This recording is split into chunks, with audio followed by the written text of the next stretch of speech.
Hello friends, welcome to Srinivas kitchen. நம்ம இப்போ இந்த கப்பக்கிழங்கில் 3 வகையான சிப்ஸ், பேக்கரியில் விற்கிற சிப்ஸ் மாதிரியே ஒரு சிப்ஸ் வரி இப்போ போட்டுக்கிற சிப்ஸுங்க கத்திலேயே கட் பண்ணி போட்டிருக்கிறேன். இது கொஞ்சம் வெயிட் இருக்கும்.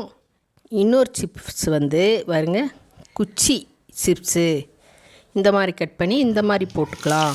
3வது சிப்ஸ் வெயிட்லெஸ் சிப்ஸுங்க. ஸ்ரீனிவாசன் செஃப் சேனலில் இந்த முழு வீடியோ போட்டுக்கிறேங்க. நீங்கள் இன்றைக்கி தான் அப்லோடு பண்ணியிருக்கிறேன். பாருங்க, 1 டீஸ்பூன் மிளகாத்தூள், 1/4 டீஸ்பூன் உப்பு, இதை போட்டு நம்ம ஏகமாக போட்டு கலக்கி விட்டுங்க. அப்போது நம்ம டேஸ்ட்டு பார்த்தோம்னா உப்பு காரம் அளவாக இருந்தால் அவ்வளோதாங்க. 1/2 கிலோ கப்பக்கிழங்கு சிப்ஸுக்கு தேவையான உப்பும் காரமும்